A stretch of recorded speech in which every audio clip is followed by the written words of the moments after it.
caros amigos do Interação. Nosso programa de hoje com o senador Sérgio Zambiase. Senador, grande privilégio tê-lo aqui conosco, compartilhando todas as suas experiências em todos esses anos. Senador Zambiase, que além de um grande político, um grande líder, é também um dos maiores comunicadores do Brasil.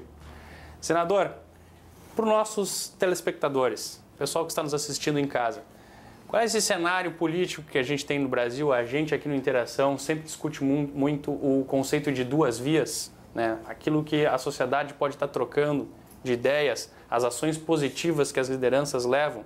O senhor foi autor de diversos projetos de lei importantíssimos para o Brasil.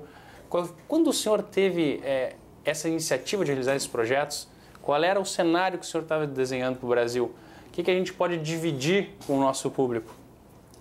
Bom, Gustavo, quero primeiro manifestar a minha alegria em estar aqui contigo, cumprimentar aos telespectadores que estamos privilegiando com sua audiência, e que bom que a gente possa discutir de forma descontraída alguns conceitos importantes nesta relação da comunicação, a importância da comunicação no sentido de estabelecer, até interpretar alguns conceitos, né, sobre a atividade pública, atividade parlamentar, né, a representação parlamentar no Congresso Nacional e as propostas que um parlamentar consegue alavancar, e muitas vezes elas nascem de sugestões que tu recolhe no dia a dia, nas caminhadas, no teu cotidiano.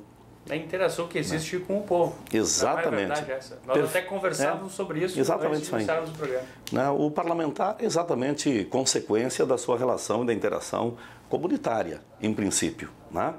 Eu, especialmente, sou fruto, né, dessa relação cotidiana na comunicação, claro, mas não é apenas o microfone, porque eu sou um profissional de rádio. Televisão só quando me entrevistam, só neste caso, Gustavo, né? É a única oportunidade que eu tenho de aparecer na televisão. Eu não sou comunicador de TV, não sei nem me postar exatamente diante de uma bancada de televisão, porque eu fiz toda a minha vida foi rádio. Muita modéstia, viu, senador? Não, mas é vida mesmo. É isso aí. Eu fiz a opção da comunicação do microfone, do rádio, porque, né, eu construí a minha vida profissional dentro de um estúdio de rádio. Mas não foi só isto. Junto com o estúdio do rádio, eu procurei também conviver comunitariamente, né, para trabalhar esse cotidiano, porque é importante, né, não basta apenas trabalhar essa questão de ser o porta-voz de algumas causas. Tu tem que ouvir a origem das causas. E a origem das causas é lá onde mora o cidadão. É como tem aquele conceito do artista. O artista tem que ir onde o povo está. O comunicador também. Não basta ele ser aquele ícone diante de um microfone, ou na caneta da coluna do jornal, ou na imagem da televisão, porque senão ele se afasta desses sentimentos que eu considero fundamentais, né, que é o dia a dia do cidadão, que é a verdadeira cidadania. Então, essas experiências todas eu recolhi deste cotidiano. É claro que um mandato de senador, que tem 8 anos de duração, é um mandato longo, né? Ele, de alguma maneira, acaba provocando algumas distâncias. Né? Eu sou um sujeito extremamente disciplinado, e a comunicação exige disciplina, né? Horário, essas coisas todas. Então, eu viajo às segundas-feiras para Brasília, normalmente retorno às sextas-feiras para Porto Alegre, e o tempo, portanto, de convívio com o meu estado é muito curto. Restam de dias completos o sábado e o domingo. Então tu tem que dividir tudo isso aí com família, com amigos, com compromissos comunitários e com a própria sociedade com a qual tu convive. Mas, de qualquer maneira, a gente vai recolhendo, né, opiniões, críticas que são extremamente importantes, e a gente, como pessoa pública, nós somos alvo de críticas constantemente, de abraços constantemente, né, de observações, né, que nos ajudam muito a elaborar o nosso trabalho. E eu aprendi, né, a importância da representação, né, no Congresso das bancadas de cada estado. O Rio Grande do Sul tem 3 senadores, como todos os estados do Brasil. Nós temos 31 deputados federais. Então, nós somos a bancada gaúcha.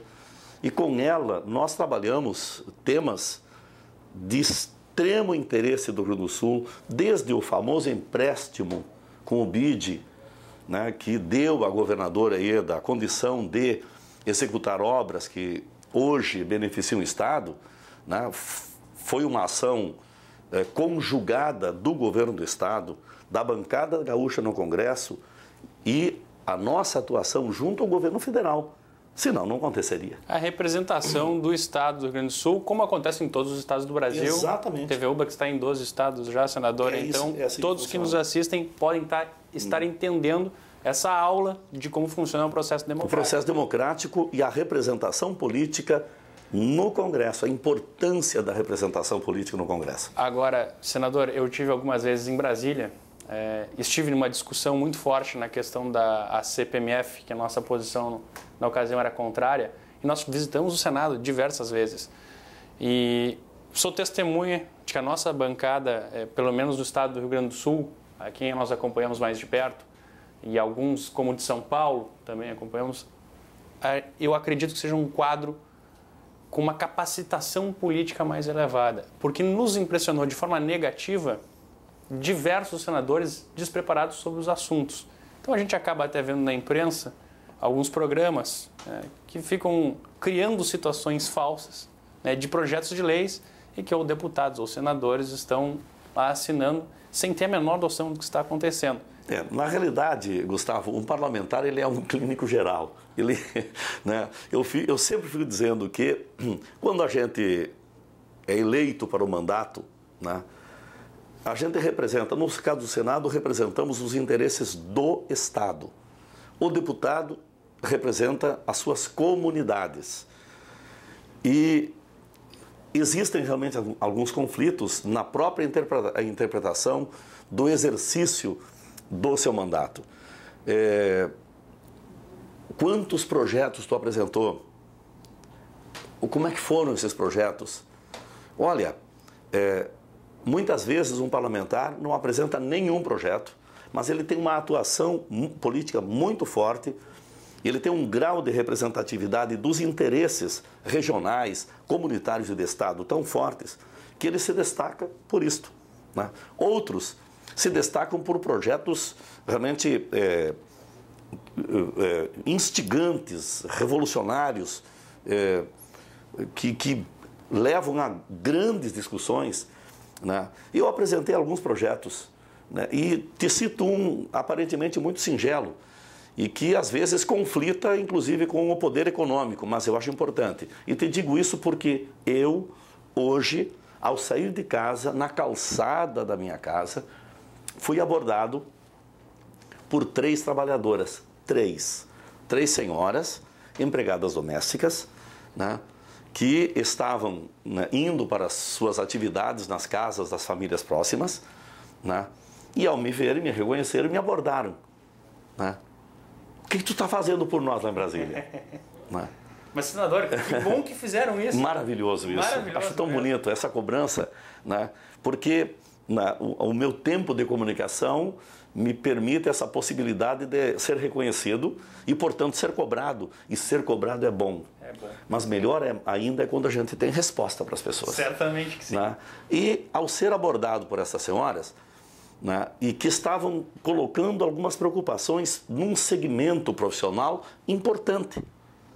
O Brasil tem ainda, diferente de outros continentes como a Europa e os próprios Estados Unidos, um grande contingente de mulheres que trabalham em casas de família. São trabalhadoras e que, em princípio, também precisam ter direitos como tais, como trabalhadoras. Mas elas ainda não são contempladas com todos os direitos. E um deles que eu considero importante, porque eu pago para a senhora que trabalha na minha casa, é o Fundo de Garantia. Que não é um absurdo, que não é nenhum excesso, mas que hoje a lei diz que é opcional. O patrão pode ou não oferecer esse plus a esta pessoa que está dentro da minha casa. Ela convive com a minha família, com a minha intimidade, eu acho que tem que ter um grau de respeito enorme com essa pessoa. E geralmente acaba acontecendo, né? Não são mais empregadas domésticas, são pessoas que fazem parte da família. Da família. Porém, elas são remuneradas, né? São parte da família, porém remuneradas. Então, nesta abordagem que eu sofri, eu tive a oportunidade, e agora colocar assim de forma muito espontânea, muito singela e coloquial, olha, eu apresentei um projeto, está tramitando lá no Congresso Nacional, determinando que as trabalhadoras domésticas têm direito ao fundo de garantia. Por que isto? Porque com isto, no momento em que ocorrer, né, uma dispensa pelas mais diversas razões, né, elas estarão protegidas, primeiro, com uma pequena economia, e segundo, porque podem, durante 2 ou 3 meses, ter tranquilidade para buscar uma nova opção que não precisa ser como doméstica. Sim. No comércio, na indústria, em qualquer outra atividade, protegidas como todos os demais trabalhadores. É exatamente esse o ponto que eu ia tocar. Isso é uma condição de mercado, porque é muito mais vantajoso hoje, se não existir o fundo de garantia, elas estarem como comerciantes, que claro, existe a possibilidade, sim, enfim, indústria, nos mais diversos segmentos. Agora, senador, também a gente sempre comenta que os direitos são muito importantes, mas a gente nunca deixa de tocar no ponto de que tem que ver com a de responsabilidade. Então, por isso, quando eu disse que maravilha que lhe cobraram, porque eles estão sendo responsáveis como cidadão. Com certeza. O que o senhor está fazendo por mim em Brasília? Ele, como cidadão, da cidadania, ele está exercendo o seu direito, mas ele está se sentindo responsável por fazer isso, né? E responsável pelo voto. Pelo voto, vias democráticas. Porque a gente ouve muito falar que a pessoa vota e esquece, né? E não, as pessoas não esquecem mais o voto, não, as pessoas sabem para quem votou. É que são milhões de pessoas que votam em algumas pessoas que se elegem. A Assembleia do Rio Grande do Sul, os deputados estaduais, são 55.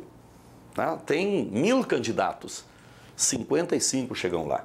São 55 que representam o povo gaúcho na nossa Assembleia do Rio Grande do Sul. A Câmara de Vereadores de Porto Alegre é composta por 36 vereadores.